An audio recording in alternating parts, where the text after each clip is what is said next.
क्या आपने कभी सोचा है कि जब इंसान का साथ पूरी दुनिया छोड़ देती है, तब क्या भगवान सच में खुद चलकर आते हैं? आज की ये कहानी किसी ग्रंथ की नहीं, किसी राजा या महल की नहीं, बल्कि एक ऐसे गरीब अनाथ बच्चे की है जिसके पास न पैसा था न ताकत, बस था हनुमान जी पर अटूट विश्वास। ये कहानी आपको बताएगी कि हनुमान जी किस तरह अपने सच्चे भक्तों की रक्षा करने खुद प्रकट होते हैं, और क्यों धन दौलत नहीं बल्कि सच्चा मन बजरंगबली को सबसे प्रिय होता है। वीडियो को अंत तक जरूर देखिए, क्योंकि अंत में एक ऐसा रहस्य छुपा है जो आपकी भक्ति को और भी मजबूत कर देगा। अगर आप भी हनुमान जी से जुड़ी सच्ची और चमत्कारिक कथाएं सुनना चाहते हैं तो इस चैनल को अभी सब्सक्राइब कर लीजिए, क्योंकि यहां सिर्फ कहानियां नहीं, आस्था जीवित होती है। तो चलिए शुरू करते हैं आज की ये अद्भुत और भावुक कथा। बहुत समय पहले की बात है। उत्तर भारत के एक छोटे से गांव में एक अनाथ बालक रहता था। उसका नाम नारायण था। उसके माता पिता का देहांत बहुत पहले हो चुका था। न उसके सिर पर किसी बड़े का साया था, न कोई अपना। गांव के लोग उसे जानते तो थे, लेकिन उसकी जिम्मेदारी कोई नहीं लेना चाहता था। कभी कोई उसे बासी रोटी दे देता, कभी वो पूरा दिन भूखा ही रह जाता। फिर भी नारायण के चेहरे पर कभी शिकायत नहीं दिखती थी। वो हमेशा शांत रहता और जो भी मिलता उसी में संतोष कर लेता। गांव के बाहर एक बहुत पुराना पीपल का पेड़ था। कहा जाता था कि वो पीपल कई सौ साल पुराना है। उसी पीपल के तने पर किसी भक्त ने बहुत पहले हनुमान जी की एक छोटी सी तस्वीर टांग दी थी। समय के साथ वो तस्वीर थोड़ी फीकी हो गई थी, लेकिन उसमें हनुमान जी की आंखों का तेज आज भी वैसा ही लगता था।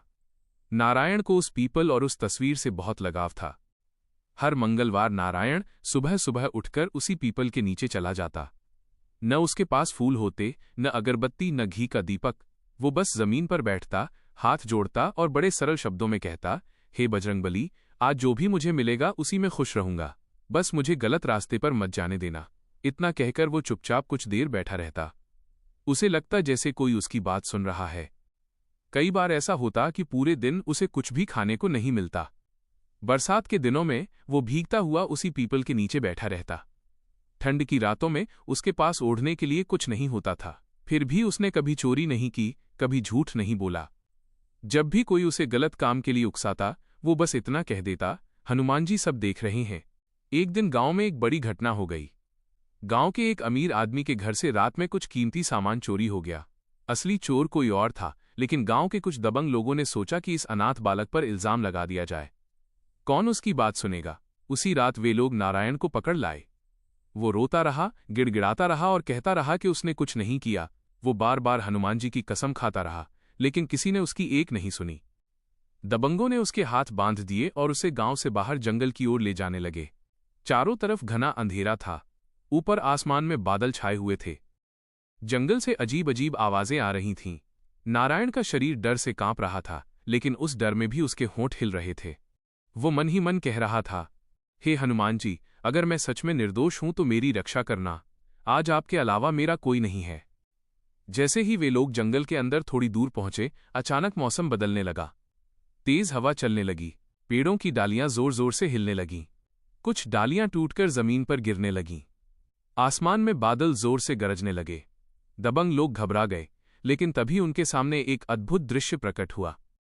उनके सामने लाल वस्त्र पहने एक बलशाली व्यक्ति खड़ा था। उसकी आंखों में तेज था और चेहरे पर अजीब सी शांति। वह कोई साधारण मनुष्य नहीं लग रहा था। उसकी उपस्थिति मात्र से ही डर का माहौल बन गया। अगले ही पल उस व्यक्ति ने एक झटके में नारायण की सारी रस्सियां तोड़ दी। दबंग लोग डर के मारे कांपने लगे। उन्हें ऐसा लगा मानो सामने कोई देव शक्ति खड़ी हो। बिना कुछ सोचे समझे वे सब अपनी जान बचाकर जंगल से भाग खड़े हुए। नारायण जमीन पर बैठा कांपता रहा। उसकी आंखों से आंसू बह रहे थे। जब उसने थोड़ी हिम्मत करके आंख उठाई तो वो बलशाली व्यक्ति वहां नहीं था। चारों ओर सन्नाटा था, लेकिन जमीन पर एक गहरा निशान था, जैसे किसी भारी गदा का निशान हो। उस निशान को देखकर नारायण समझ गया कि ये कोई साधारण घटना नहीं थी। वो जमीन पर सिर रखकर रो पड़ा और बोला, हे बजरंगबली, आपने सच में मेरी लाज रख ली। आपने आज मुझे मरने से बचा लिया। उसके मन का सारा डर उस पल खत्म हो गया था। उसे ऐसा लग रहा था जैसे कोई अदृश्य शक्ति उसके चारों ओर खड़ी है। सुबह जब गांव वालों को पूरी बात पता चली तो वे सब हैरान रह गए। कुछ लोग उस जगह पर पहुंचे जहां ये घटना हुई थी। वहां सच में गदा जैसा निशान साफ दिखाई दे रहा था। तब गांव के बुजुर्गों ने कहा कि ये बालक साधारण नहीं है। ये हनुमान जी का सच्चा भक्त है और उसी की रक्षा के लिए हनुमान जी स्वयं आए थे। उस दिन के बाद गांव में किसी ने नारायण की ओर गलत नजर से देखने की हिम्मत नहीं की।